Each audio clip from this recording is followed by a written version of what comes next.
뉴스룸을 시작하겠습니다. 내란 사건을 수사하는 조은석 특별검사팀이 윤석열 전 대통령에 대한 구속영장을 청구했습니다. 2차 조사를 마친 윤 전 대통령이 귀가한 지 약 17시간 만에 전격적으로 구속이 필요하다는 판단을 내렸습니다. 조금 전 내란 특검팀의 브리핑이 있었는데 먼저 현장 취재기자부터 연결하겠습니다. 자, 김영민 기자, 내란 특검 브리핑 내용 전해주시죠. 네, 조금 전인 5시 반쯤 내란 특검팀 브리핑이 있었습니다. 오늘 오후 예정에 없던 브리핑이 생겼다고 공지를 한 겁니다. 특검은 윤석열 전 대통령에 대해 구속영장을 청구했다고 밝혔습니다. 박지영 특검보는 윤 전 대통령에 대해 직권남용 권리행사 방해죄 등으로 서울중앙지법에 구속영장을 청구했다고 밝혔습니다. 또 특수공무집행 방해 혐의와 허위공문서 작성 등 혐의로도 청구했다고 설명했습니다. 어제 특검이 윤 전 대통령을 2차 소환한 바 있습니다. 14시간 반 만에 귀가를 했는데 윤 전 대통령이 귀가한 지 하루도 지나지 않아 특검은 구속영장을 청구를 한 겁니다. 네, 한번 구속됐다가 풀려난 뒤에 또 영장을 청구한 거잖아요. 이번엔 어떤 혐의들입니까? 네, 특검은 구속영장에 적용된 혐의가 총 몇 개인지 구체적으로 밝히지는 않았습니다. 다만 특수공무집행 방해 혐의, 직권남용 혐의, 그리고 허위 공문서 작성 혐의 등 이 세 가지만 공개를 했습니다. 어제 특검이 조사를 했던 내용이기도 합니다. 먼저 특수공무집행 방해 혐의부터 설명을 드리면요. 지난 1월 윤 전 대통령이 대통령 경호처를 동원해 자신의 체포영장 집행을 저지했다라는 혐의입니다. 다음으로 비상계엄 선포 전 열린 국무회의에서 관련 안건이 졸속으로 처리되고 일부 국무위원들은 소집 연락도 받지 못한 점 등이 윤 전 대통령의 직권남용에 해당한다고 봤습니다. 국무위원의 안건 심의 권리를 침해했다라는 겁니다.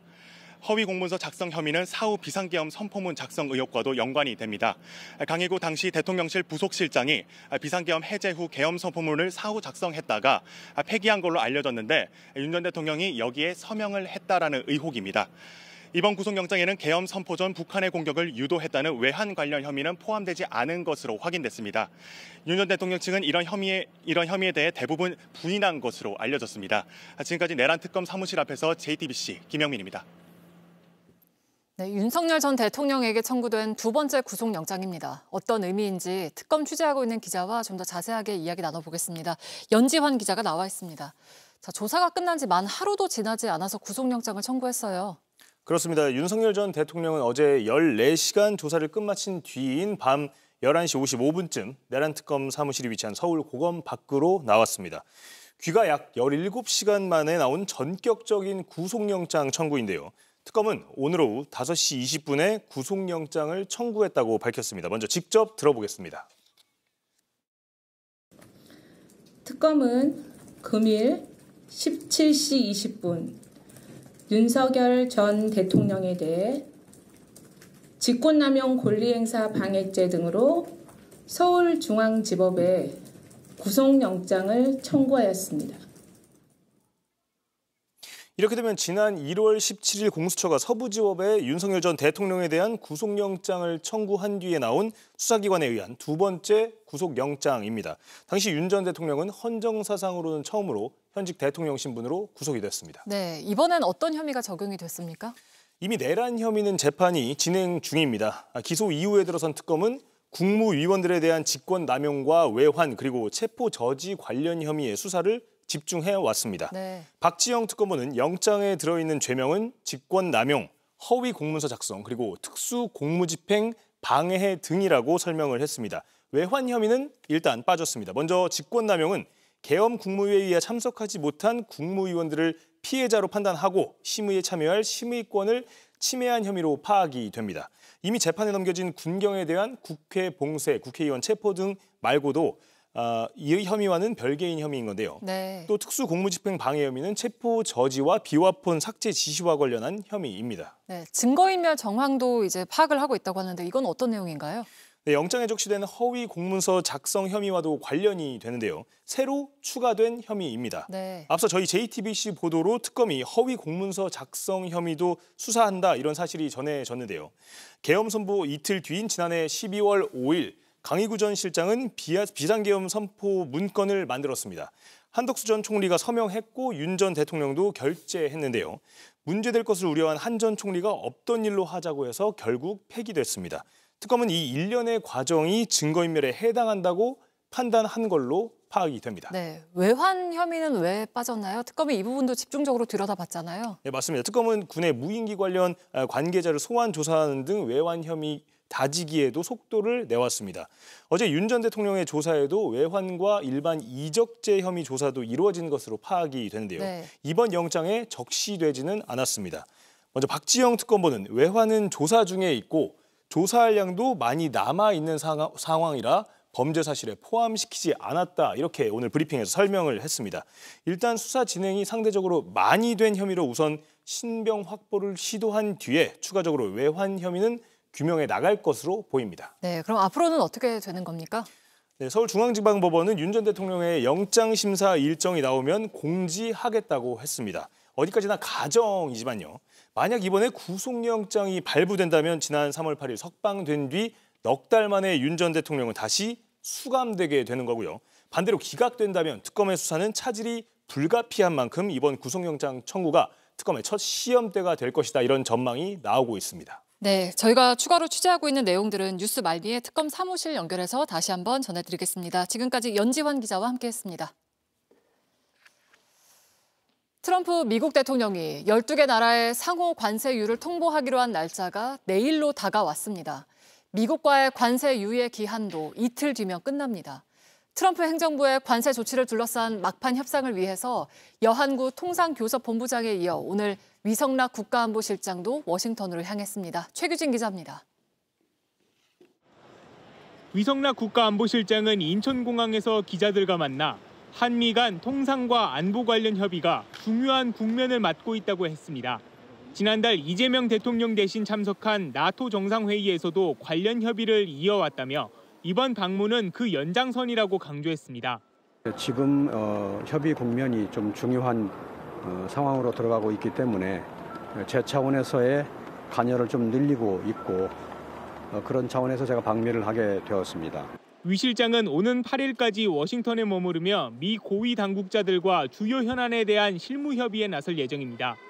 원래 다음 주 예정됐던 루비오 미 국무장관의 방한이 취소되면서 방미 일정이 급하게 조정됐다는 분석도 나옵니다. 특히 트럼프 대통령이 현지 시간 7일부터 상호 관세율을 통보하겠다고 선언한 가운데 관세 조건이나 유예 연장 등을 놓고 막판 협상에 주력할 거란 전망입니다. 또 중동 사태로 연기됐던 한미 정상회담에 대해서도 위 실장은 추진 의지를 분명히 했습니다. 오늘 가시면 한미 정상회담 관련해서도 좀 얘기가 많이 나오실 것 같은데 어떻게 보시고 계신지? 여러 현안들 중에 하나라고 생각합니다. 협의를 하겠습니다. 위 실장은 카운터파트인 루비오 장관과의 만남을 추진하고 있다면서 이달 중 주요국 특사 파견 방안도 협의 중이라고 밝혔습니다. JTBC 최규진입니다. 네, 이보다 앞서 워싱턴에 도착한 여한구 통상교섭본부장은 미국 무역대표부 대표와 만났습니다. 협상을 마친 뒤에도 모든 상황이 유동적이란 반응이 나온다고 하는데요. 워싱턴 강태화 특파원 연결해서 현지 분위기 들어보겠습니다. 자, 오늘 협상에서 어떤 진전이 있었습니까? 네, 여한구 본부장의 방미는 지난달 이후 일주일 만에 다시 성사됐습니다. 지난달 협상이 이재명 정부 들어 처음으로 양측의 민감한 사안을 테이블 위에 올려놓는 자리였다면 이번엔 이견에 대한 양국 정상의 의중이 어느 정도 반영된 상태에서 진행됐을 가능성이 있습니다. 하지만 회담이 끝난 뒤 산업부가 발표한 성명엔 입장 차이를 더욱 좁혀나갈 필요가 있다는데 인식을 같이 했다는 표현이 들어가 있습니다. 지난달 회동은 통역 없이 1시간가량 진행됐는데 이번엔 그 2배인 2시간 동안 이어졌습니다. 그리고도 이견을 완전히 좁히지 못했다는 의미입니다. 네, 결과를 예단하기 어렵다는 의미 같은데요. 어떤 사안에 대해서 이견을 보이고 있습니까? 네, 협상의 내용에 대해서는 함구하고 있습니다. 결과에 악영향을 줄 수 있다는 이유입니다. 다만 산업부는 자동차와 철강 등에 대한 품목 관세의 철폐 또는 완화가 반드시 포함돼야 한다는 점을 강조했다고 밝혔습니다. 주력 수출품에 적용되는 품목 관세를 한국에만 예외로 해달라고 요청했다는 뜻입니다. 반면 미국은 반대급부로 일본에 이어 한국에도 쌀을 포함한 농축산물 개방을 요구했을 것으로 보입니다. 또 하원에서 공개 요구한 온라인 플랫폼법 폐기 요구가 제시됐을 가능성도 있습니다. 농산물 개방은 안보 차원에서 극도로 민감한 주제이고 온라인 플랫폼법은 전임 정부 때 추진됐지만 이재명 대통령 역시 입법을 공약한 사안입니다. 네, 트럼프 대통령이 이제 며칠 뒤에 관세를 통보하는 서한을 보낸다고 했는데 한국이 포함될 수도 있습니까? 네, 협상단에서는 모든 상황이 유동적이라며 결국 한 사람이 결정할 문제라는 말이 나왔습니다. 실제 그 한 사람인 트럼프 대통령의 발언은 모호한 측면이 있습니다. I did. I signed some letters, and they'll go out on Monday, probably 12. 12 different amounts of money, different amounts of tariffs, and somewhat different statements. 서명을 하기는 했지만 서한을 보낸 국가의 숫자는 막판 협상에 따라 달라질 수 있다는 의미로도 해석됩니다. 지금까지 워싱턴에서 JTBC 강태화입니다. 우리보다 일찍 협상 테이블에 앉았던 일본 역시 트럼프가 보낼 관세 편지를 놓고 걱정이 커지긴 마찬가지입니다. 처음엔 협상에 자신을 보였지만 시간이 흐를수록 접점을 찾지 못하면서 트럼프 대통령의 압박 수위가 거세졌습니다. 이 소식은 도쿄 정원석 특파원입니다. 트럼프 대통령이 일본은 미국산을 수입하지 않으려 한다며 공개적인 불만을 표시하자 農業を犠牲にするようなことは考えておらず、守るべきものは守り、我が国にとって最大限のメリットを獲得するため 강한 발언을 자제하는 관방장관 입에서 단정적인 발언이 나왔습니다. 그러자 트럼프는 일본에 관세를 30에서 35%까지 올리겠다며 협박성 발언을 내뱉었습니다. We've dealt with Japan. I'm not sure if we're going to make a deal. I doubt it with Japan. They're very tough. You have to understand they're very spoiled. 화들짝 놀란 일본 정부는 그 뒤로 자세를 한층 낮추는 듯했지만 이시바 총리는 오늘 NHK의 당수 토론 프로그램에서 아니한 타협은 하지 않겠다며 동맹국이라도 할 말은 해야 한다고 말했습니다. 미국의 요구를 받아주기엔 일방적으로 양보하는 모습이 이달 7일 참의원 선거에 부정적 영향을 끼칠까 우려가 크다 보니 선거를 의식해 한 발언이라는 분석이 나옵니다. 서둘러 미일 정상회담을 갖고 빠르게 대처했지만 쌀과 자동차 등 민간 분야에서 접점을 찾지 못한 일본. 관세 보류 시한이 연장되기만 바랐지만 이마저도 불투명한 상황이라서 만약 관세가 인상된다면 추후 조정을 위해 협상에 나설 방침입니다. 일본은 미국의 가장 큰 투자국이라며 자신감을 보여왔지만 미국의 관세 서한을 받게 될 것인지 여부에 촉각을 기울이는 처지에 놓였습니다. 도쿄에서 JTBC 정원석입니다.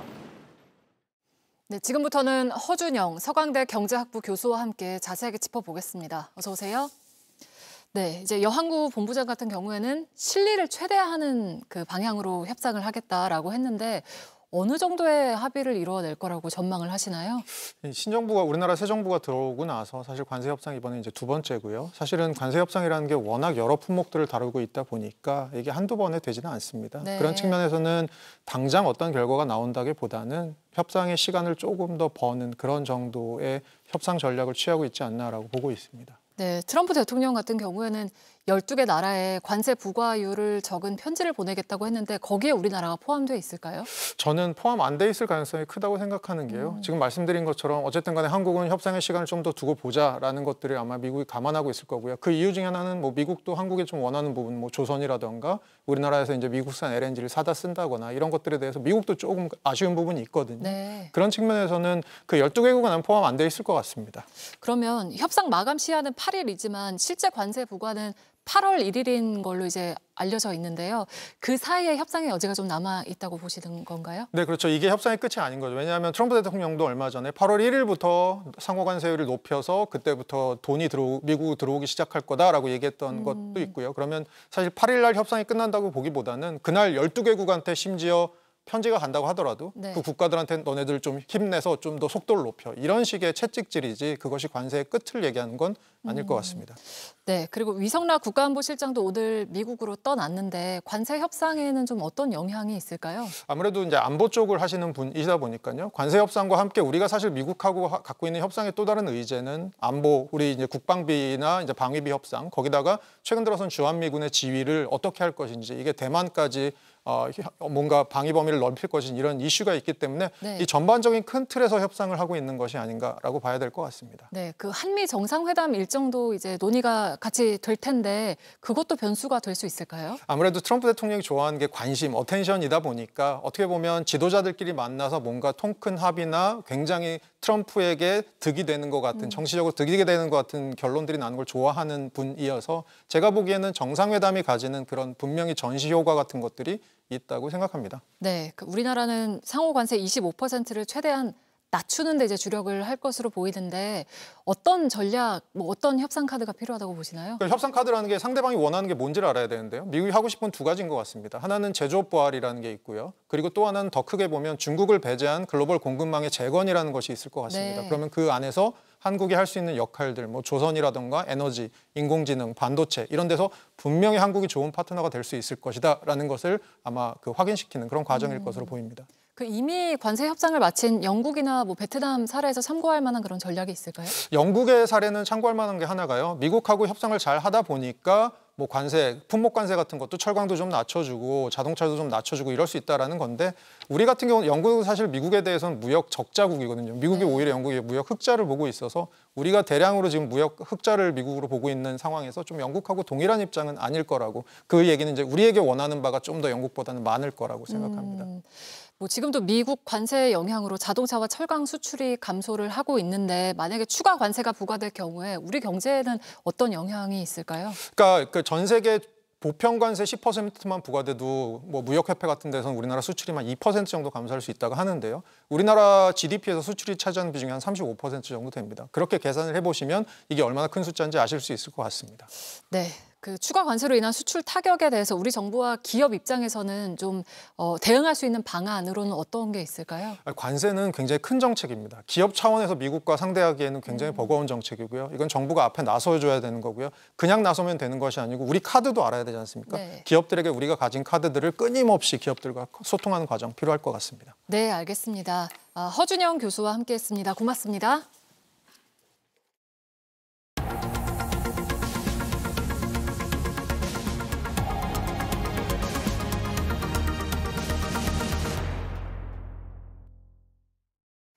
(30도를) 훌쩍 넘긴 폭염이 전국적으로 기승입니다. 휴일인 오늘 해수욕장과 계곡에는 더위를 식히려는 사람들이 몰렸는데요. 가까운 도심 속 물놀이장도 북적였습니다. 정진명 기자가 다녀왔습니다. 내리쬐는 햇볕 아래 피서객들이 바다로 달려갑니다. 밀려드는 파도에 풍덩 뛰어들어 헤엄을 치며 더위를 식힙니다. 더워서 스트레스 많이 받았는데 얘들이랑 이렇게 노니까 스트레스에 날린 것 같습니다. 쉽게 가시지 않는 더위에 소나무 아래 그늘은 명당 자리입니다.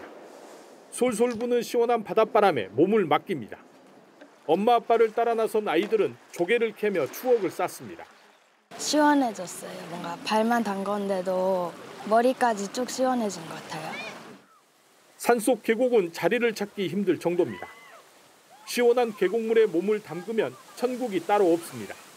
계곡물이 너무 시원하고 지금 이 그늘 밑에 있으니까 지금이 폭염이 왔나 싶을 정도로 너무 상쾌하고 좋습니다. 도심 속 물놀이장도 북적였습니다. 물줄기 사이를 뛰어다니는 아이들 얼굴에는 환한 웃음이 떠나지 않습니다. 천진난만한 모습에 어른들도 찜통 더위를 잠시 잊었습니다. 무료로 개방돼서 탈의실도 있고 너무 좋은 것 같아요. 아기도 너무 좋아하고 재밌게 놀고 갑니다. 지난달 21일 부산 해운대 해수욕장 개장을 시작으로 이번 주면 전국의 대부분 해수욕장이 문을 엽니다. 주요 해수욕장과 계곡 등에는 소방 공무원과 119 시민수상구조대 등 5천여 명도 배치될 예정입니다. 폭염은 당분간 이어질 것으로 예보돼 전국 물놀이 장소에는 많은 피서객들이 찾을 것으로 보입니다. JTBC 정진명입니다. 인천 계양구의 한 맨홀 작업 현장에서 작업자 2명이 의식을 잃거나 실종돼 소방이 구조에 나섰지만 한 명은 심정지 상태로 병원에 옮겨졌고 다른 한 명은 여전히 실종 상태입니다.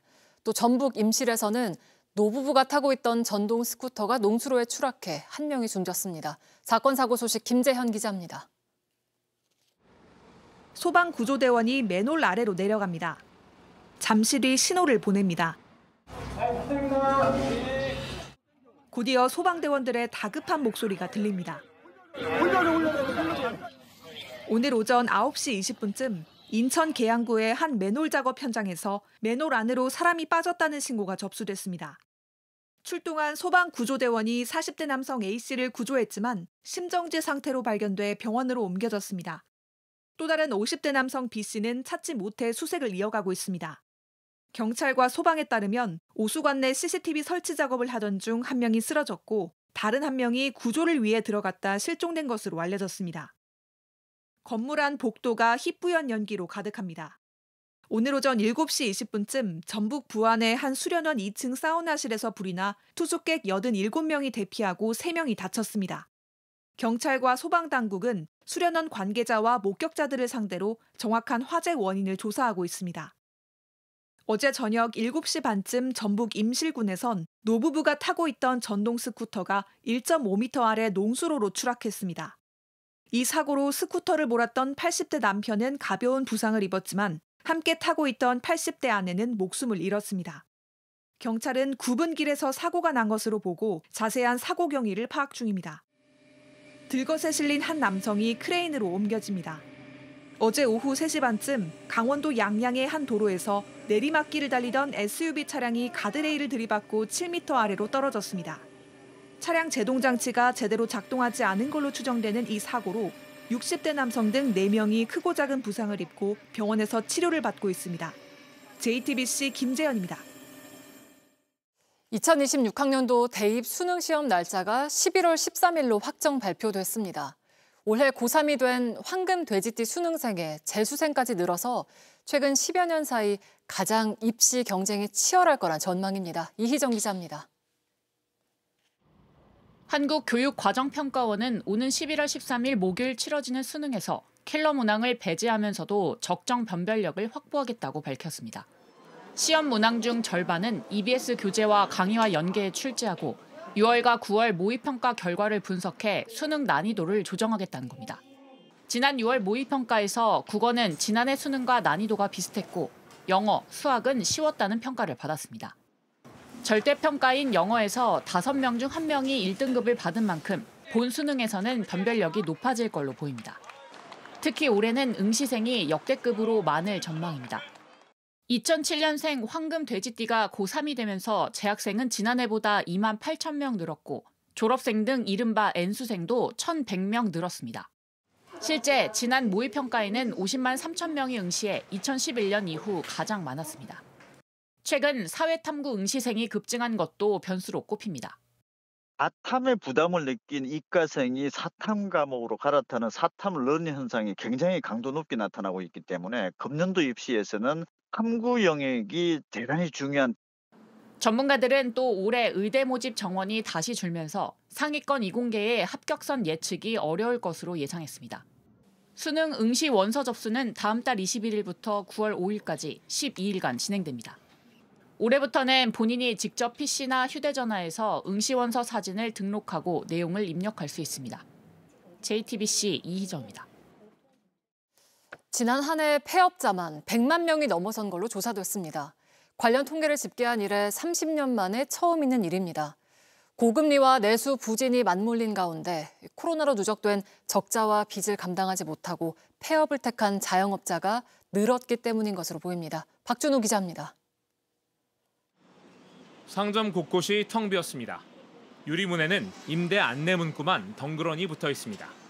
새로 들어오는 점주가 없다 보니 공실만 쌓이면서 주변 상권도 함께 침체됐습니다.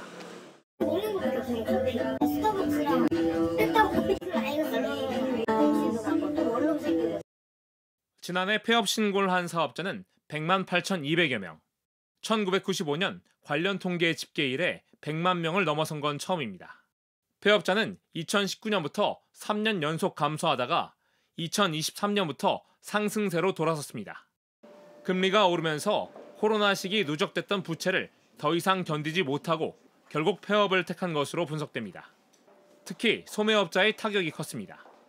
11월 초반에 겨울 옷이 나가 있는데 건너뛰었어요. 30년 만에 처음이거든요. 날씨는 더운 탓도 있었지만 그게 이유가 안 되거든요. 2년, 3년 계단식으로 늘었는데 작년에 다 틀린 겁니다. 실제 전체 폐업자 10명 중 3명이 소매업자였고 음식점업과 부동산업이 그 뒤를 이었습니다. 소매업과 음식점업을 합하면 전체의 거의 절반에 달합니다. 폐업 사유는 사업 부진이 50만 6천여 명으로 전체의 절반을 넘어섰습니다. 올해도 심각한 내수 부진 탓에 빚을 갚지 못하는 자영업자는 점차 늘어난 추세입니다. 카드 대금 압출 해가지고 음식도 팔고 커피도 팔고 많이 되고 있어요. 옛날보다. 정부는 민생회복 소비 쿠폰 지급과 자영업자, 소상공인 등 113만여 명의 채무 탕감을 통해 돌파구를 찾겠다는 계획입니다. JTBC 박준우입니다. 이재명 정부의 첫 고위 당정협의회가 오늘 오후 열렸습니다. 김민석 국무총리는 운명 공동체를 강조하면서 취임 뒤 첫 회의를 주재했는데요. 추경의 신속한 집행과 물가 안정, 폭염 대책 등이 집중적으로 논의됐습니다. 한민정 기자입니다. 이재명 정부 출범 이후 처음으로 한자리에 모여 앉은 대통령실과 여당, 정부 고위 관계자들. 화기애애한 분위기 속에서 김민석 국무총리는 대통령실과 당 정부가 운명 공동체라는 점을 강조하며 회의를 주재했습니다. 대통령실을 포함한 당정은 한몸입니다. 당원 주권, 국민 주권의 철학을 공유하고 내란 극복, 경제 회복 성장의 비전을 공유하는 운명 공동체입니다.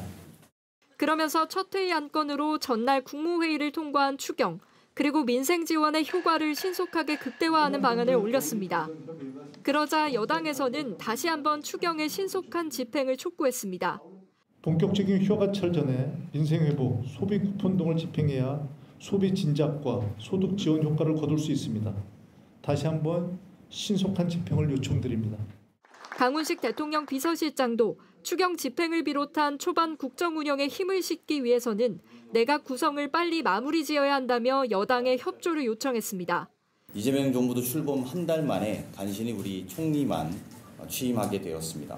청문 절차가 지연되면 이후의 일정도 예측이 불가하다 이런 걱정과 두려움을 안고 있습니다. 약 1시간 반의 논의 끝에 당정은 9월 말까지 추경 예산의 85% 이상을 집행하는 데 의견을 모았습니다.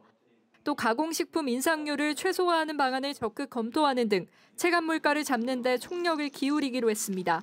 JTBC 한민정입니다. 이재명 대통령이 이번 주 남은 부처 2곳 장관을 인선하며 1기 내각 구성을 마무리할 것으로 보입니다. 인사청문회를 앞두고 본격적인 공세에 들어간 야당은 특히 이진숙 교육부 장관 후보자의 논문 관련 의혹을 집중적으로 제기했습니다. 유한울 기자입니다. 정부 부처 19개 중 장관 인선이 남은 곳은 국토교통부와 문화체육관광부입니다. 국토부 장관 후보자론 서울주택도시공사와 경기주택도시공사 사장을 지낸 김세용 고려대 교수, 국토부 관료 출신의 정일영 민주당 의원 등이 거론됩니다. 문체부 장관은 현역 철도 기관사인 김영훈 노동부 장관 후보자처럼 깜짝 발탁 가능성도 점쳐집니다. 구체적으로는 이 대통령을 꾸준히 지지해온 배우 김희성 이원종 씨, 그리고 김윤덕 민주당 의원 등이 후보군으로 꼽힙니다.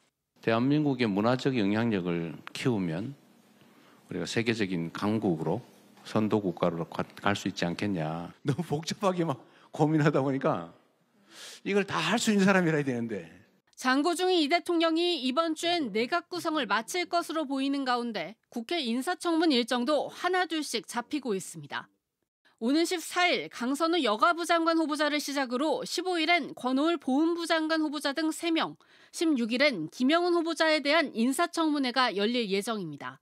국민의힘은 이들에 대한 송곳 검증을 벼르면서 이진숙 교육부 장관 후보자를 제일 먼저 낙마 대상으로 지목했습니다. 특히 이 후보자가 2018년 제목부터 결론까지 동일한 논문 2편을 각각 다른 학회자에 실었다는 점 등을 들어 연구윤리 파괴자는 즉시 사퇴해야 한다 목소리를 높였습니다. 국민의 눈높이에서 볼 때 이런 분이 교육부 장관이 되는 것은 합리적이지 않죠. 민주당은 부당한 공세는 막아내며 빠른 인사청문 과정 마무리로 초반 국정 동력을 확보한다는 방침입니다.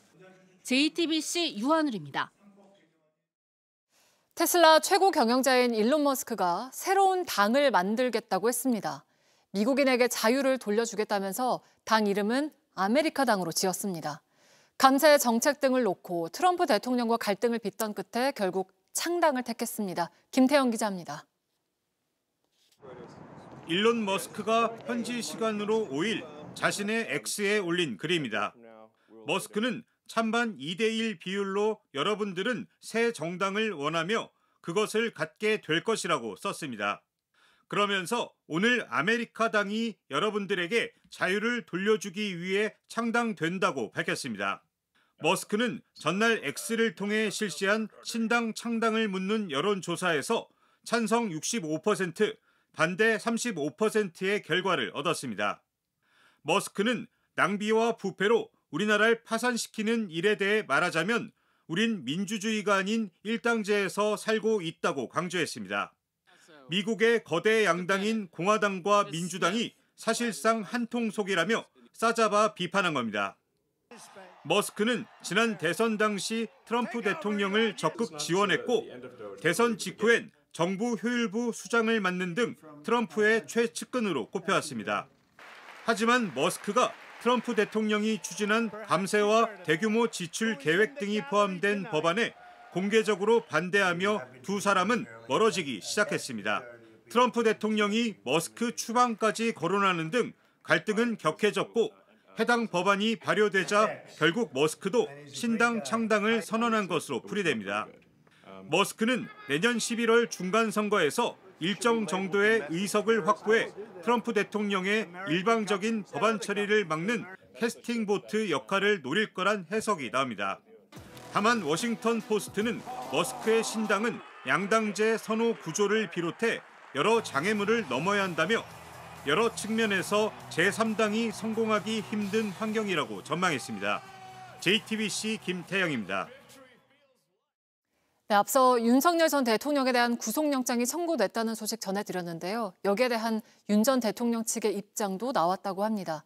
그 사이에 들어온 소식들 다시 한번 정리해 보겠습니다. 내란 특검 사무실에 나가 있는 취재기자 연결하죠. 자, 김영민 기자, 특검의 브리핑 내용 한 번 더 전해주시죠. 네, 내란 특검팀의 박지영 특검보가 브리핑을 연 건 오늘 오후 5시 반쯤입니다. 내란 특검은 오늘 오후 5시 20분쯤 윤석열 전 대통령에 대한 구속영장을 청구했다라고 밝혔습니다. 특검은 구속영장에 적용된 혐의가 총 몇 개인지에 대해서는 구체적으로 밝히지는 않았습니다. 다만 특수공무집행 방해 혐의, 직권남용 혐의, 그리고 허위 공문서 작성 등 이 세 가지 혐의는 공개를 했습니다. 또 계엄 선포 전 북한의 공격을 유도했다는 외환 관련 혐의는 이번에는 빠진 걸로 파악됐습니다. 윤 전 대통령은 어제 14시간 반 만에 귀가를 했는데 귀가한 지 하루도 지나지 않아 특검이 구속영장을 전격 청구한 겁니다. 네, 이번에 적용된 혐의를 구체적으로 한번 짚어볼까요? 네, 먼저 특수공무집행 방해 혐의부터 말씀을 드리도록 하겠습니다. 지난 1월 윤 전 대통령이 대통령 경호처를 동원해 자신의 체포영장 집행을 저지한 혐의입니다. 그리고 직권남용 혐의는 계엄 국무회의에 참석하지 못한 국무위원들을 피해자로 판단을 하고 심의에 참여할 심의권을 침해했다라는 그런 내용입니다. 다음으로 허위 공문서 작성 혐의는요. 계엄 선포 이틀 뒤, 그러니까 사후에 비상계엄 선포 문건을 만들었다라는 내용과 연관이 됩니다. 한덕수 전 총리가 서명했고 윤 전 대통령도 결재를 했습니다. 결국 폐기되기는 했지만 특검은 이 모든 과정들이 증거인멸에 해당한다고 보고 있는 겁니다. 이런 혐의에 대해 어제 2차 조사 때 특검이 모두 조사한 내용이기도 합니다. 네, 그리고 조금 전에 윤 전 대통령 측 입장도 나왔다고요? 네, 그렇습니다. 조금 전 윤 전 대통령 측 입장이 나왔습니다. 윤 전 대통령 측은 혐의 사실에 대해 충분히 소명했다라고 말하면서 법리적으로도 범죄가 될 수 없음을 밝혔다라고 강조했습니다. 또 특검의 조사에서 객관적 증거가 제시된 바가 없다며 법원에서 특검의 무리한 구속영장 청구임을 소명하겠다라고 덧붙였습니다. 서울중앙지법은 윤 전 대통령의 영장실질심사 일정이 나오는 대로 공지를 하겠다라고 전했습니다. 지금까지 내란 특검 사무실에서 JTBC 김영민입니다. 네, 전국에 폭염특보가 내려진 가운데 당분간 체감온도 33도 이상의 불볕더위가 이어질 거란 예보입니다. 특히 모레부터는 서울이 36도까지 오르는 등 서쪽 지역의 폭염이 더욱 심해지겠습니다. 기상청은 오늘 밤 사이에도 많은 지역에서 열대야가 예상된다며 체온 조절과 건강 관리에 주의를 당부했습니다. 또 4호 태풍 다나스가 북상하면서 뜨거운 북태평양 고기압의 열기가 더해져 한반도에도 영향을 줄 것으로 내다봤습니다. 뉴스를 마치겠습니다. 고맙습니다.